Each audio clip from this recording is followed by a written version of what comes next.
সবুজ সংকেত কি দিয়েছেন নরেন্দ্র মোদী? কাশ্মীরের পহেলগামে সন্ত্রাসী হামলার জবাবে যে কোনো সময় যে কোনো স্থানে প্রতিক্রিয়ার নির্দেশ সশস্ত্র বাহিনীকে মোদী দিলেন পূর্ণ স্বাধীনতা। মঙ্গলবার ২ এপ্রিল নয়াদিল্লিতে নিজ বাসভবনে গুরুত্বপূর্ণ বৈঠকে বসেন ভারতের প্রধানমন্ত্রী নরেন্দ্র মোদী।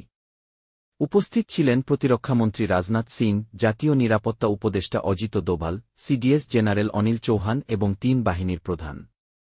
প্রতিবেদনে জানানো হয়েছে, সেনাবাহিনী, বিমান বাহিনী ও নৌসেনা এখন থেকে স্বাধীনভাবে সিদ্ধান্ত নিতে পারবে কখন, কোথায় এবং কিভাবে জবাব দেওয়া হবে। কাশ্মীরে ২-৬ জন নিহত হওয়ার ঘটনার পরই দ্রুত এই কড়া বার্তা। এনডিটিভি ও হিন্দুস্তান টাইমস জানায়, মোদী সরকারের পক্ষ থেকে এটা সরাসরি সেনা অভিযানের সবুজ সংকেত।